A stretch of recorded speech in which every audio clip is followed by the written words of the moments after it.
పేరు మా పేరు లక్ష్మణరావు అండి. ఏం చేస్తుంటారు? టాపీ మేస్త్రి అండి. ఎన్ని సంవత్సరాల నుంచి పని చేస్తున్నారు? 21 సంవత్సరం నుంచి పని చేస్తున్నాను. పిల్లలు ఎంతమంది మీకు? ముగ్గురండి. చదువుకుంటున్నారా? సెటిల్ అయిపోయారు? ఇద్దరు పిల్లలకు పెళ్లి చేశానండి. ఒక బాబు ఉన్నాడు, డిగ్రీ చదువుతున్నాడు.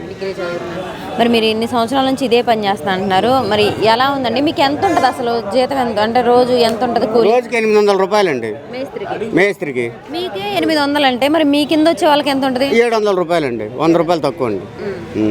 మరి ఇప్పుడు మొన్నటి వరకు చూసుకుంటే ఎక్కడ కన్స్ట్రక్షన్స్ లేవు మనకి, అంటే ఏపీలో ఎక్కడ కన్స్ట్రక్షన్స్ లేవు. మరి టాపీ పని వాళ్ళందరూ బాగా ఇబ్బందులు పడిపోతున్నారని అంటున్నారు, అది ఎంతవరకు నిజమండి? అది చాలా నిజం అండి. ఈ 5 సంవత్సరాల్లో జగన్మోహన్ రెడ్డి ప్రభుత్వం వచ్చిన తర్వాత మాకు ఇసుకలు రాకుండా కందిపప్పు నుంచి ఉప్పు నుంచి కూడా రేట్లు పెరిగిపోయి చాలా ఇబ్బందులు పడ్డాం మేడం గారు. ఇప్పుడు కనీసం చింతపండు కొనాలంటే 140 రూపాయలు, నూనె ప్యాకెట్ కొనాలంటే 100 రూపాయలు ఉండేది 200 అయ్యింది. ఇప్పుడు మా ఈ ప్రభుత్వం వచ్చిన తర్వాత, మా చంద్రబాబు నాయుడు గారు వచ్చిన తర్వాత మాకు అన్నీ సౌకర్యంగా జరుగుతున్నాయి. మాకు మొన్న 7,000 పింఛన్ అన్నారు, 7,000 రూపాయలు అలాగే అప్పచెప్పారు, బాగానే ఉంది. ఇప్పుడు నెక్స్ట్ ఇసుక వదలాలంటే ఫ్రీగా వదిలారు, అది బాగానే ఉంది. మాకు ఇదే ప్రభుత్వం, నా జగన్మోహన్ రెడ్డి ప్రభుత్వం మాకు వద్దు. మా చంద్రబాబు నాయుడు, మా పవన్ కళ్యాణ్ ప్రభుత్వం మాకు కావాలండి. ఎందుకనండి? అంటే గతంలో మరి ఆయన కూడా సంక్షేమ పథకాలు అవి ఇవన్నీ ఇచ్చారు కదా. ఆ సంక్షేమ పథకాలు ఏమి ఇచ్చారండి? అమ్మఒడి అన్నాడు, అమ్మఒడి అనేది 4 సంవత్సరాలు ఇచ్చాడు, ఒక సంవత్సరం ఇవ్వలేదండి. అందరూ ముసుకేసాడు. ల్యాప్టాప్ అన్నాడు, 13-11 సంవత్సరాలు అయితే ల్యాప్టాప్ అన్నాడు, ఆ ల్యాప్టాప్ ఇచ్చాడు, ఈ అమ్మఒడి ఆపేశాడు. పిల్లల చదువులు కూడా దానికి ఫీజులు ఎక్కువ అయిపోతున్నాయి. మరి అంతేకాకుండా ఆయన ఇప్పుడు చెప్పినట్టే చంద్రబాబు నాయుడు గారు ఇసుక ఒకటి చేశారండి, మరి ఆయన పెన్షన్ కూడా ఇచ్చారు. మరి అదేవిధంగా ఇంకా ఆయన సూపర్ 6లో ఇచ్చిన పథకాలన్నీ ఇస్తారనుకుంటున్నారా? సో అన్ని పథకాలు కూడా చంద్రబాబు నాయుడు గారు అమలు చేస్తారండి. ఎందుకంటే దానికి తోడు మా పవన్ కళ్యాణ్ ఉన్నాడు కాబట్టి అమలు చేస్తాడండి.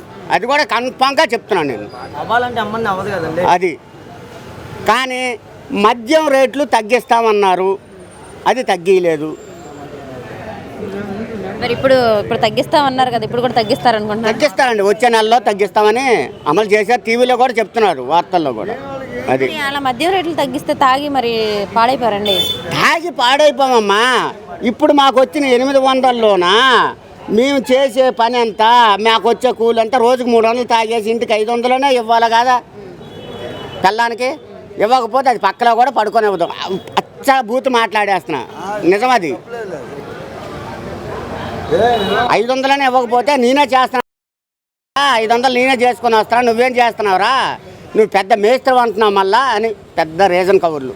ఇవన్నీ ఎందుకు? మా చంద్రబాబు నాయుడు ప్రభుత్వం వస్తే మా మద్యం రేట్లు తగ్గిస్తారు, మాకు అంతా బాగుంది. మా చంద్రబాబు నాయుడు ప్రభుత్వం, మా పవన్ కళ్యాణ్ ప్రభుత్వం మాకు కావాలి. మరి ఇంకోటండి, అన్న క్యాంటీన్లు అంటే ఇలాంటి కార్మికులందరూ ఎక్కడెక్కడి నుంచో పనులకు వస్తారండి.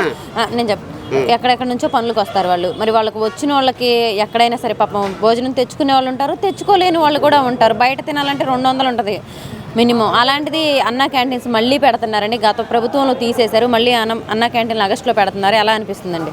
అన్నా క్యాంటీన్ పెడితేనే నేను ఇప్పుడు పాయికాపురం నుంచి ఇక్కడ ప్రకాశ్ నగర్ వచ్చానమ్మా. ఇక్కడ ప్రకాశ్ నగర్ వచ్చిన తర్వాత నాకు పని ఇక్కడ వేరే తగులుద్ది, నాకు ఆ క్యారేజ్ లేదు. 5 రూపాయలు పట్టుకుంటే అన్న క్యాంటీన్లోకి వెళ్తే భోజనం పుష్టిగా తినవచ్చు, మళ్ళీ పని చేసుకోవచ్చు. అది మాకు మంచిది. అది ఓకే అండి. మరి మనకి రాజధాని కూడా ఇదే చేశారు, అమరావతి రాజధాని అని చెప్పారు. ఇంకా మీకు పనులు కూడా బాగా విపరీతంగా ఉండే అవకాశం ఉంది. మరి ఎలా అనిపిస్తుందండి? పనులు కావాలనే మేము కోరుకుంటున్నామమ్మా.